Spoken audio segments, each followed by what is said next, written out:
Mon histoire. Je dois écrire mon histoire. Je dois écrire mon histoire. Bien aimé, le message de ce matin peut être 10 minutes, 15 minutes ou maximum 20 minutes, on ne sait pas. Alléluia. Mais je prêche ce matin sur le thème que j'ai intitulé Je dois écrire mon histoire. Quelqu'un dit amen. J'aimerais commencer en disant que chaque destinée est comme un chèque en blanc. Bien aimé, chaque destinée est comme un chèque en blanc. Donc chacun remplit ses propres attentes sur ce chèque. On va maintenant voyager. Chaque destinée, quand quelqu'un vient sur la terre, il est comme un homme qui vient avec un chèque en blanc. Bien, c'est quoi un chèque en blanc? Un chèque en blanc, c'est un chèque qui n'a pas de montant limité sur ça. C'est un chèque qu'on te donne sans pouvoir te dire le montant que tu vas t'arrêter. C'est un chèque que tu ouvres devant toi. Et Dieu m'a envoyé ce matin dans la vie de 58 personnes sur le sol de ma voix. Avec un chèque en blanc pour ta destinée. Et je déclare la vie de ces personnes. À partir de ce matin, le montant que tu vas écrire à l'intérieur. Qui va le Seigneur au nom de Jésus? Qui va le Seigneur au nom de Jésus? Écris mon histoire. Je vais écrire mon histoire. Je vais écrire mon histoire. Chaque vie sur terre est comme un papier blanc tout blanc. Alléluia. Bien, regarde, quand tu viens sur terre, personne n'a écrit rien sur ta vie. C'est toi qui écris ce que tu vois sur ta vie. Si on te demande d'aller à l'école, c'est pour ton bien. Si on te demande d'aller fréquenter, c'est pour ton bien. Si on te demande d'aller étudier dans l'université, c'est pour ton bien. C'est pour que plus tard, tu puisses écrire quelque chose sur ta vie. Et si tu es sur terre et que tes parents t'ont élevé jusqu'à cet âge, c'est parce que Dieu a un projet pour toi. Et Dieu me fait comprendre que dans le livre de Malachi et Matthieu, il y a une page blanche. Cette page blanche parle de 400 ans de silence prophétique. Je vais le prendre. La page blanche que tu vois, ça parle de 400 ans de silence prophétique. Ça veut dire que pendant 400 ans, tout local, toute cette génération n'avait aucun pas. Personne ne faisait rien, personne ne manifestait rien, personne n'avait pas de pas dans cette génération, jusqu'à ce que Dieu envoie l'ange Gabriel pour venir parler à une jeune femme qu'on appelle Marie et annoncer la venue de quelqu'un. Je viens parler à quelqu'un ce matin. De la même manière que Dieu a envoyé Gabriel pour parler à Marie et pour annoncer la venue de Jésus-Christ, je viens parler à quelqu'un ce matin. Ce voyage, ce mariage, cet homme spirituel que tu attendais, c'est arrivé au nom de Jésus. Si tu te donnes le disque d'amen, si tu te donnes le c'est là pour la mer. Alléluia. Bien, regarde, la question c'est ceci. Qu'est-ce que tu écris sur la page blanche là? Chaque homme sur terre est son propre sacrificateur. Écris ça en rouge. Chaque homme sur terre, chaque personne sur terre est son propre sacrificateur. Lui qui représente Dieu dans sa lignée. Alléluia. C'est ce que tu écris dans ta génération bien-aimée. C'est ce que tu écris dans ta vie. Tu écris sur la page blanche qui détermine ce que tu vas accomplir. Alléluia. Chaque homme sur terre est le sacrificateur de sa destinée. Et Dieu dit amen. La question c'est ceci. Qu'est-ce que tu écris sur ce papier tout blanc que Dieu t'a donné? Certaines personnes sur terre sont en train d'écrire sur sa vol. D'autres écrivent sur sa prostitution, d'autres écrivent sur sa mensonge, d'autres écrivent sur sa impact, d'autres écrivent sur sa consécration, d'autres écrivent sur sa foi en Dieu. C'est ce que tu écriras sur cette page qui déterminera ce que Dieu va faire. Est-ce que je peux prier pour 115 personnes ce matin? À partir de ce matin, je te donne un stylo divin. Ceux qui derrière se comportent. Je ne vais pas dire je donne un stylo divin à toute personne sur le champ de ma voix. Je déclare que ce que tu vas écrire dans ton livre de destinée, ça sera réalisé au nom de Jésus-Christ. Ça sera réalisé. Alléluia. Tu Père, en ce matin, je reçois un stylo divin. Quelqu'un dit amen. Premièrement, la question c'est quoi? Qu'est-ce que tu écris sur cette page blanche-là? Amen, amen. Et la deuxième question ce matin que je pose. Qui écrit à ta place sur ce papier? Regarde. Il y a 4 personnes qui peuvent écrire sur ce papier blanc. 4 personnes. Premièrement, un ange peut écrire sur ce papier. Un ange. Chaque fois que tu viens sur terre, un ange peut annoncer ta venue. Un ange peut proclamer ta venue. Un ange peut dire ce que tu seras. on voit comment est-ce que quand l'ange a apparu à Marie, quand tu as Marie, tu seras enceinte, tu auras un fils, son nom sera Jésus-Christ. Ça veut dire que l'ange a commencé à écrire dans le cahier.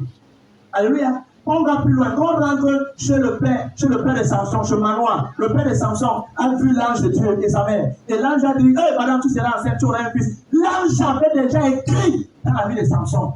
Et la Bible déclare que l'ange a dit à cette femme, ton fils sera rempli du Saint-Esprit depuis le ventre. Et il ne va pas ni vent, il ne va pas se raser. Ça veut dire que depuis le ventre, l'ange avait déjà écrit. Il y a certaines personnes ici, dans ta vie, ce n'est pas l'ange qui a écrit. Certaines personnes ici, là, c'est ton arrière-grand-mère vampire qui a écrit sur ta vie. Certaines personnes, c'est ton oncle là qui est venu te voir quand tu avais 2 jours. Et il a écrit sur ta vie. Fais attention quand quelqu'un porte un enfant seul et se retire et dit des phrases sur lui. On est victime de beaucoup de hommes, de beaucoup de fausses dames, de fausses hommes, de faux voisins, de fausses voisines qui ont porté les enfants et ils ont déclaré des paroles négatives. S'il y a quelqu'un sur le son de ma voix et il tente d'apporter quand tu avais 2 mois, quand tu avais 2 semaines, je prie pour ceux qui sont là, le côté-ci, donc, le côté-ci. Si il t'a apporté, quand tu avais 2 mois, tu avais 2 jours, 2 semaines, 2 ans, et n'importe de quelle année, quand tu parles ta vie que tu n'aimes pas, je laisse 2 choses au nom de Jésus. Et je prie cela au nom de Jésus. Je commence à t'accorder parler au nom de Jésus. Je relâche ta voix maritale, je relâche ta voix financière, je relâche ta voix financière, je relâche ta voix professionnelle, je relâche ta consécration. Tu vas servir le Seigneur, tu vas marcher avec Jésus, tu vas prêcher l'évangile, tu vas communiquer la pensée de Dieu, tu vas prêcher les nations, tu vas parler de Jésus-Christ à toute la génération. Tout le monde ne me connaît pas. Dieu t'a amené ici pour que je l'écris ce qui avait été écrit négativement. Amen, amen. Bien aimé, regarde. Exode 4, verset 9 à 12. Et la Bible déclare, sa mère l'a regardé. Elle lui a dit, tu t'appelleras Diabète. Diabète veut dire quoi? Douleur, veut dire peine, veut dire amertume. Ce gars est venu comme un gars, un guerrier, mais il n'avait aucune capacité. Lis. 1 Chronique 4, verset 9. Diabète était plus considéré que ses frères. Diabète avait été appelé par Dieu pour être plus puissant que ses frères. Sa mère lui donna le nom de Diabète. Sa mère venait changer le nom de cet enfant en disant c'est parce que je l'ai enfanté avec douleur. Voilà, je l'ai enfanté avec douleur. Regardez, voilà quelqu'un qui vient sur terre, il n'a rien fait innocemment. Son nom veut déjà dire douleur. Il n'a pas encore marié, il n'a pas encore d'enfant, il n'a même pas encore de maison. Il croise encore avec son petit frère. Au nom de Jésus-Christ, c'est une malédiction sur ta vie, sur la vie de tes enfants, sur la vie de ta famille. Holy Ghost! Alléluia! C'est une malédiction qui retient cela. Amen. Donc, suis-moi. Donc, vous avez dit, il est sur moi. Et il suit l'homme. Il arrive dans un carrefour. L'homme qui attend, l'homme frappe le carrefour, frappe le sol, bam. Une maman sort, une grand-mère. Puis dit à la grand-mère, donne à ce jeune homme ce que tu l'as volé. Le jeune homme est laissé dans le théâtre. La grand-mère ancre dans le sol et reçoit avec un cadeau, avec un truc comme un cadeau de Noël. Et l'ange dit, donne le monsieur là. Quand il donne le monsieur, la femme repart dans le truc. L'ange, le monsieur de plus, il dit, hey, monsieur, qui êtes-vous? Il dit, je suis l'ange qui a été envoyé en réponse à tes prières. Il dit, qui est cette femme? Il dit, cette femme, c'est ta grand-mère qui est morte avant que tu ne naisses. Quand tu étais au ventre de ta mère, quand tu étais à quelques jours, elle est venue embrasser ta mère et elle a touché le ventre de ta mère. Et elle a volé ta gloire. C'est pour ça que tout ce que tu fais, rien n'avance. Voilà quelqu'un qui est diplômé. Voilà quelqu'un qui est diplômé, mais il n'a aucun travail. Et cette homme, c'était un vendredi. Lundi, je l'ai appelé, on lui a donné 5 millions de salaire. Quelqu'un qui n'a pas de travail, qui ne peut pas manger. Bien aimé, regarde. Je ne sais pas qui a touché le ventre de ta mère quand tu es le ventre de ta mère. Je ne sais pas ce qu'on a volé dans ta vie. Je parle à 15 personnes ce matin. Si tu es fille de Dieu, Amen. Ta gloire originale, c'est restaurée au nom de Jésus-Christ. Si tu dis, Dieu n'a même pas le donner aussi. Au nom de Jésus-Christ. À ce moment donné. Donc tu comprends bien que sur terre, c'est capital d'être tellement agressé dans le règne de l'esprit. Tu as besoin d'un ange écrit pour toi. Regarde, si un ange n'écrit pas dans ta vie, c'est compliqué. 4 personnes peuvent écrire sur ce papier. Alléluia. Premièrement, qui peut écrire sur le papier de destiner? Un ange de Dieu. Est-ce qu'il va envoyer mes anges en mission pour toi maintenant? Amen, amen. Vous voyez, le prophète Élisée a dit à Géasi, Géasi dit au prophète, nous sommes finis, nous sommes terminés, parce que déjà, l'armée des Syriens est plus puissante que nous. Eh non. Élisée a dit que non. Ceux qui sont avec nous sont plus nombreux que ceux que tu vois. Il a dit, oh Dieu, ouvre les yeux de Géasi. Qu'il voie l'armée qui est dehors. Et la Bible dit que lorsque Dieu a ouvert les yeux de Géasi, Géasi a vu l'armée char de feu. Ça veut dire que Élisée avait une compagnie d'anges autour de lui, qui l'accompagnait partout où il partait. Et c'est ces anges-là qui opéraient des miracles. Je prie dans la vie de 200 personnes sur le son de ma voix. Ceux qui sont dedans, ceux qui sont dehors. Les anges de cette commission, les anges de prophète Jérès, t'annoncent à partir de ce matin au nom de Jésus-Christ. Au nom de Jésus-Christ. Quelqu'un dit amen. Sur ces papiers, tes ennemis. Tes ennemis peuvent écrire ce papier-là. Oui. Tes ennemis peuvent écrire, c'est ça. Et nous. Est-ce que tu sais, bien aimé, que les ennemis de Paul ont écrit sur la vie de Paul, mais déjà nous rempli. Acte 12, verset 20. Acte 23, verset 12. Rappelez-moi où c'est là. Acte 23, verset 12. La Bible déclare que 40 personnes, plus de 40 personnes, se sont levées et ont commencé à écrire sur le calendrier de Paul. Et la Bible déclare que ces 40 personnes ont fait des imprécations jusqu'à ce qu'ils ne vont ni manger ni boire, jusqu'à ce qu'ils aient tué Paul. Jésus-Christ s'est levé. Oui. Acte 23, verset 12. Oui. Quand le jour fut venu, les Juifs formèrent un complot. Ça veut dire que les Juifs formaient un complot. Et puis des imprécations. Ils ont fait des imprécations, ils ont juré sur eux. Contre eux-mêmes en disant. Contre eux-mêmes en disant. Qu'ils s'abstiendraient de manger et de boire. Ils vont jeûner et ils ne vont pas boire. Jusqu'à ce qu'ils aient tué Paul. Jusqu'à ce qu'ils aient tué Paul. Regardez-le. Quand il est le verset suivant, tu as touché quelqu'un pour le regret de ces gens-là. Ça veut dire quoi? Les ennemis de Paul avaient commencé la nuit, quand Paul dormait, quand les gens dormaient, ces ennemis ont commencé à écrire sur la vie. Est-ce que tu sais que beaucoup de destinées sont détruites à cause de la nuit? C'est dans la nuit que les trafics sont faits dans le règne de l'esprit. Si tu dors la nuit, tu ne peux pas conquérir en journée. Regardez les amis, en tant que prophète de l'Éternel, j'ai découvert que celui qui veut être pauvre en journée dort la nuit. Si tu veux être riche en nuit, même Salomon a dit un peu de sommeil, un peu d'assouplissement et la pauvreté ne se prendra comme un voleur. Salomon le plus riche a dit cela. Donc tu comprends les mecs que si tu dors la nuit et tu n'as pas un prophète qui reste en prière pour toi la nuit, tu es mal barré sur cette terre. Et j'étais en prière pour toi cette nuit. Et sur cet hôtel, je priais.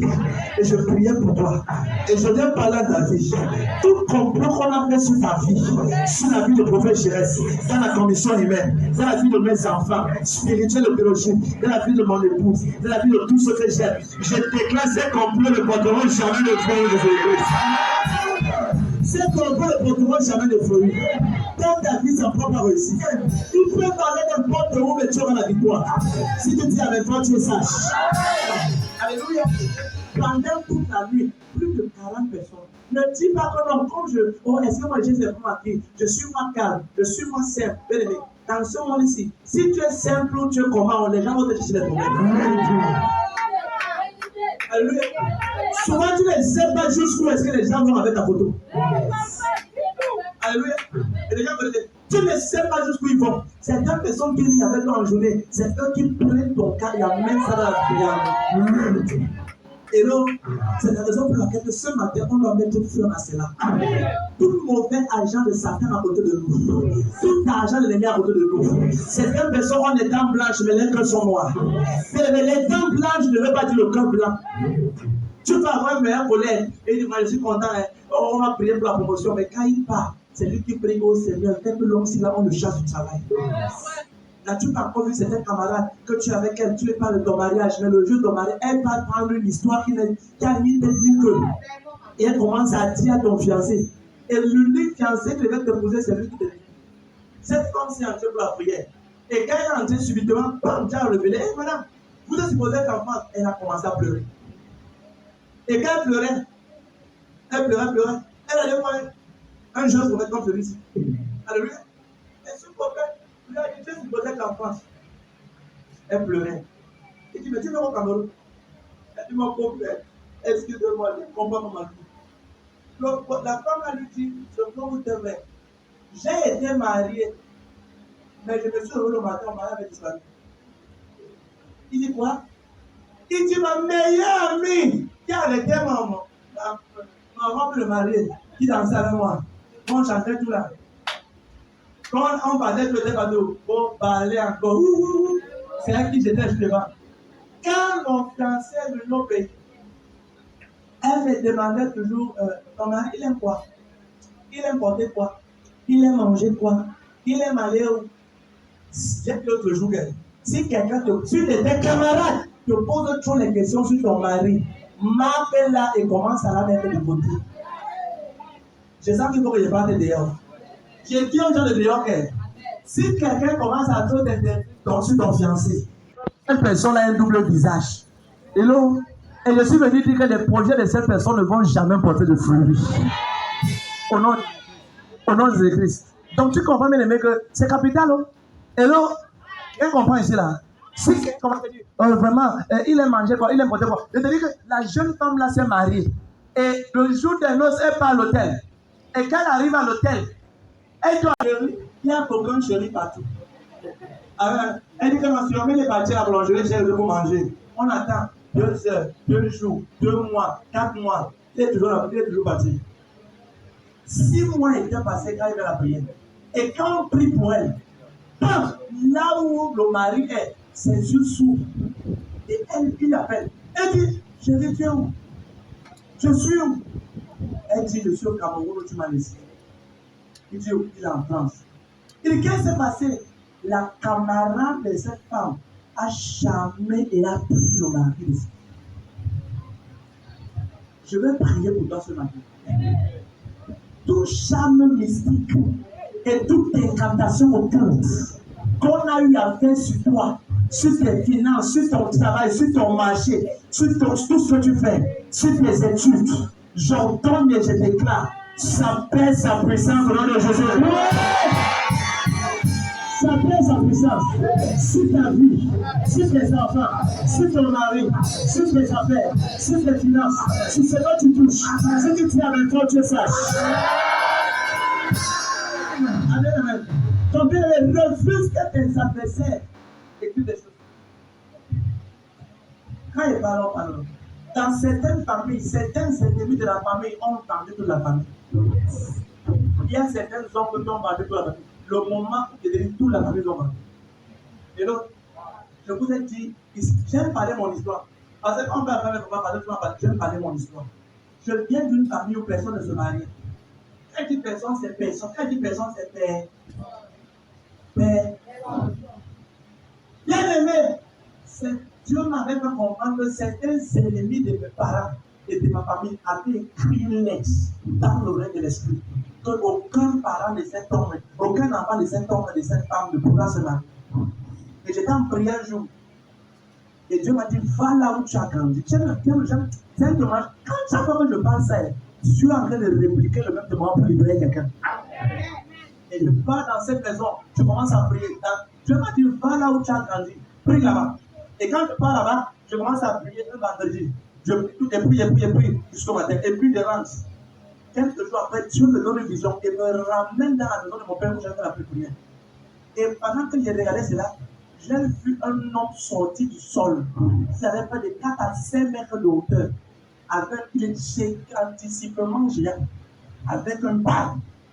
Je l'ai vu sortir de la terre de l'arbre éloigné. Je ne connais pas celui-ci. Le Seigneur me dit que voici l'homme fort qui avait été mandaté par l'ennemi pour que personne dans votre famille ne se marie, n'enfante, ne réussisse. Et je l'ai vu comment Dieu le sortait du sol. Et Dieu le projetait hors de la maison. Et j'ai entendu un bruit comme il a cassé son cou. Et quand il est sorti, quand il était projeté, le Seigneur m'a dit, maintenant tu peux te marier. Je vous dis en vérité, tous ceux qui me combattaient avant mon mariage, qu'après la vision là, c'est les mêmes gens qui venaient commencer à partager mes invitations pour tout le monde. Souvent, tu veux te marier, tu ne sais pas ce qui te résiste. Souvent, il y a un ennemi qui a écrit mystiquement dans ta famille. Il faut quelqu'un que tu as libéré qui peut te libérer. Je prie pour ceux-là qui aspirent au mariage et qui aspirent que tu peux les libérer. Par la voix de ce prophète, je commande que toute barrière ancestrale dans ta famille. Père, regarde, je mets un pied dans ta famille paternelle. Je mets notre pied dans ta famille maternelle. Et je déclare ce matin, toi qui me regardes, quand tu dis Amen, je te sors de ces cages de Jésus. Je te sors de cette barrière. Tu traverses la barrière. Tu sors de la cage. Tu sors de cette cage. Au nom de Jésus. Quelqu'un dehors, tu sors de la cage de maladie au nom de Jésus. Amen, amen. Ceux-là qu'on avait dit là, dans certaines familles, les gens sont malades de maladies mystiques. On ne sait pas la provenance, mais ça vient seulement. Tends-moi ta main de Dieu. Au nom de Jésus-Christ. C'est aussi vrai que Jésus existe. Je prends ta main ce matin. J'amène ça dans l'oreille de Dieu. Tout ce qu'on avait dit que tu ne pouvais pas faire, toute maladie qu'on avait envoyée dans ta famille, par toi et pour toi, je déclare que le Seigneur te libère au nom de Jésus. Parce que le Seigneur vous libère. Le Seigneur libère tes frères, libère ta famille, libère tes amis, libère tes amis, libère ta famille, libère ta famille, libère tes enfants. Comment on avait encore retourné? Papier blanc, qui est venu ce matin? Tiens, vraiment, je dois écrire mon histoire. Je dois écrire mon histoire. Amen, amen.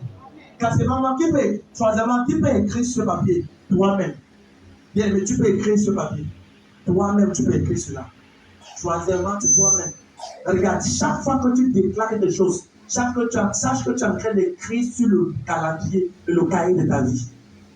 Et donc, Jésus a dit l'autre jour que le pouvoir de la vie et de la mort se trouve sur la bouche. Quiconque l'aime mangera le fruit. Chaque fois que tu parles vraiment, oh Jésus, tu parles vraiment. Il n'y a rien pour les pauvres. Tu ne peux pas aider les pauvres. C'est toi qui es en train de dire que tu es. Ce n'est pas Dieu qui dit ça. Amen, amen. Parce que Dieu dit dans Somme 82, verset 6, oh, j'avais Dieu, vous êtes des dieux, vous êtes des fils du Très-Haut, mais vous mourrez comme des princes et quelconques. Pourquoi? Parce que ton langage te diminue devant la réelle personnalité que tu es devant. Oui, bien aimé. Arrête de parler petitesse. Pas grand. Je sais ceci comme je connais mon nom. Cette église sera une église qui va digérer les millions d'âmes pour Jésus-Christ. Je crois ça de tout mon être. Tout mon être. Je sais une chose, que si Jésus cherche quelqu'un sur terre qui veut utiliser, je suis disponible. Appelons au nom de Jésus-Christ. C'est la raison pour laquelle je me consacre en sainteté, en pureté, en prière, tout ce qui peut que démonstration, je suis à l'intérieur. Parce que le Dieu, c'est si tu cherches un vase que tu vas utiliser, voici le prophète Jésus. Si tu cherches quelqu'un que tu veux passer, parce que dans Ézéchiel 22, verset 30, Dieu dit, je cherche parmi eux un homme qui se tient à la prêche, qui peut écrire l'histoire en faveur de son pays, en faveur de sa famille, en faveur de ses enfants. Est-ce que tu as peut-être trouvé bien aimé comme quelqu'un qui peut écrire l'histoire de sa famille? Tu crois que ta famille va chez les marabouts. Parler n'est pas la solution, c'est entrer en intercession qui est la solution. Tu vas commencer à prier, bien aimé. Commence à déclarer dans le secret. Ne pas gueuler avec eux, ce n'est pas la sagesse, bien aimé. Alléluia. Il dit, maman, vous êtes chez maman de tout. Non, prends leur nom, amène cela en prière. Alléluia. Le vrai combat se remporte dans le secret. Oh oui, le vrai secret, le vrai combat. Amen, amen. Tout ce qu'on veut dire, le vrai combat, c'est dans le secret. Tu comprends? Si tu as une famille qui aime les marabouts, qui aime les cadibas, prends le nom de Dieu, pas en prier avec ça. Arrête de dire que maman, laissez les machins là, laissez les machins dedans, je ne prie pas. Non, va en prier. Pas tes paroles en secret. Pas les discutes, pas les dialogues. Amen, amen. Dieu n'a pas besoin du débat. La parole de Dieu, oui, amen. Quelqu'un dit amen. Est-ce que tu sais que lorsque tu vas en prier avec les noms, la meilleure façon que Dieu va voir pour les gagner, il va faire cela.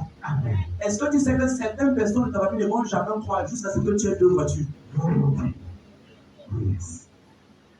Certains ne vont jamais voir jusqu'à ce que tu payes la pension de leurs enfants.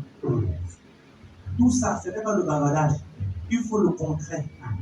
Certaines personnes dans ta famille vont toujours discuter jusqu'à ce que tu viens le jour-là avec des sacs de riz et des sacs de maïs sans d'arachide. Vous leur dites, maman, mon Jésus qui est Seigneur m'a envoyé vous dire aujourd'hui qu'il veut également que vous donnez le riz.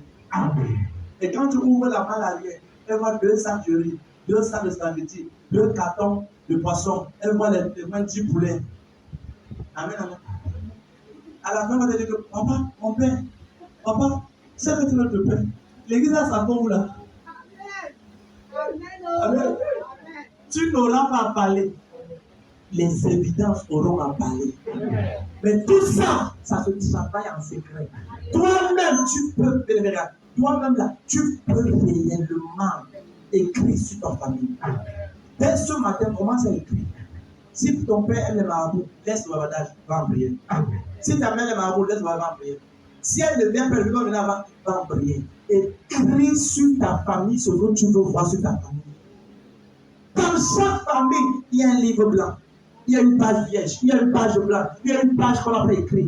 C'est la personne qui a l'autorité dans la famille là qui commence à écrire, c'est ça. Avant toi, à ce que je te dise, avant toi, il y a des oncles et des grands-parents qui étaient des occultistes et des grands marabouts. Et tu as écrit sur ça. Maintenant, tu es en train d'arriver et tu as Jésus. Crois-tu que tu vas écrire sur ça en blaguant? Si tu veux écrire Jésus sur ça, tu dois être une femme et un homme d'intimité, de secret. Une femme de prière, une femme d'intercession. Amen, amen. Est-ce que tu sais, bien aimé? Regarde, l'autre jour, Déborah, la Bible demande Déborah dans le livre de Juge chapitre 4, à partir du verset 6. Verset 3 même déjà. Juge chapitre 4, verset 6. Verset 3 à 6. La Bible déclare que Déborah était en train de regarder. Et il y avait des hommes dans toute la famille, tout le pays, mais les hommes là étaient des pleureux. Les hommes là ne voulaient pas prendre les devants. Déborah s'est levé et a écrit sa destinée dans une génération. Je parle ici d'une femme. Oui, d'une femme. Refuse de dire que ton genre ou encore, parce que je suis féminin, parce que je suis femme. Dans le règne de l'esprit, le même Saint-Esprit vient sur la femme, ça vient sur l'homme.